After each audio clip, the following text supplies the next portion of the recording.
नमस्कार स्वागत करुच्ची आज मुख्य गुरुत्वपूर्ण खबर को आपण दर्शक बंधु एवं आम हस्तगत होता खबर रही वर्षा संपर्कित वर्तमान विभिन्न स्थान में भीषण वर्षा होती आउ कि स्थान को वर्षा वार्निंग जारी करपाग विभाग तेरे जाना केउ स्थान में एभली भाव में झड़ तोफान हो जार प्रभाव पुणी आहरी रही से संबंध में आपण संपूर्ण विवरण भिडियो प्रदान करेंगे से आप निश्चित भिडियो को प्रथम शेष पर्यंत देखिए जब भिडियो भल लगे पाखे थोड़ा लाल बटन निश्चित सब्सक्राइब करेंगे पाखे बेल आइकन बजाते और ऊपर आसुवा ऑल नोटिफिकेशन क्लिक कर भूलें जहाँफल एभली भिडियो सर्वप्रथम आप निकट पहुँच पार तेज आसतु जाना आज वर्षा संपर्कित विशेष गुरुत्वपूर्ण सूचना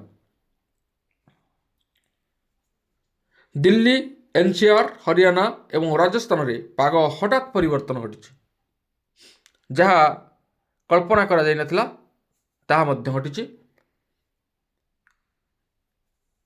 बावाना नरेला एवं रोहिणी बहादुरगढ़ रोहतक एवं कोटपुटली पर्यंत प्रबल झड़ पवन बही आकाश मेघुआ रही किसी स्थान में हालुका वर्षा पाणीपाग विभाग मध्य झड़ एवं बिजुली वर्षार पूर्वानुमान करिछि।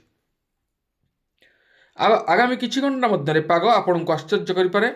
आज घर बाहर पूर्वर यह गुरुत्वपूर्ण पाणीपाग अपडेट उपरे निश्चित नजर पकांतु। दिल्ली एवं यार आखपाख अंचल पाग द्रुत गति परिवर्तन होइछि। घंटा प्रति 40 ରୁ 60 किलोमीटर बेगर पवन बही पाणीपाग विभाग मध्य हालुकारु मध्यम धरणर वर्षा पर सतर्क सूचना जारी करिछि। दिल्ली एनसीआर हरियाणा और राजस्थान में एभली भाव में पागरे परिवर्तन घटी सकाल ठारू अपराह्न पर्यंत हालुका वर्षा होवार संभावना अच्छी। विभिन्न अंचल में गोटे किंबा दुईटी स्थान में वर्षा हो पारे। घड़घड़ी और बिजुली मारिबार मध्य संभावना रही। घंटा प्रति 30 ରୁ 40 किलोमीटर बेगर पवन बहिबार मध्य संभावना रही। मध्याह्न प्राय हालुकार मध्यम धरण वर्षा होवार संभावना रही। संध्यार हालुका कुहुड़ी होबार मध्य संभावना रही। यही समय उत्तर पश्चिम भारतर समतल अंचल विभिन्न स्थान गुड़िक हालुकारु मध्यम धरण वर्षा हो पारे। यापर आगामी 4 दिन मध्य आहरी 2 ରୁ 4 डिग्री सेल्सियस तापमात्रा वृद्धि पाइबार संभावना रही। यही समय मध्य भारत में सर्वनिम्न तापमात्रा 2 ରୁ 3 डिग्री सेल्सियस वृद्धि पाइबार संभावना रही। यापर आगामी 2 दिन मध्य धीरे धीरे 3 ରୁ 4 डिग्री सेल्सियस तापमात्रा ह्रास पाइपे।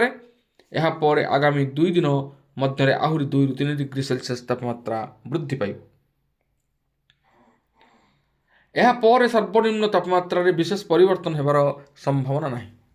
एपटे राज्य शीत अपसरी जाइछि।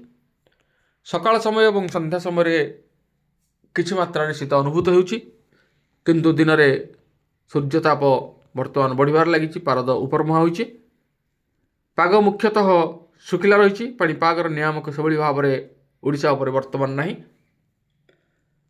तेणु यही भाव में आउ 2-4 दिन पर्यंत ठंडार प्रकोप जारी रहिबो।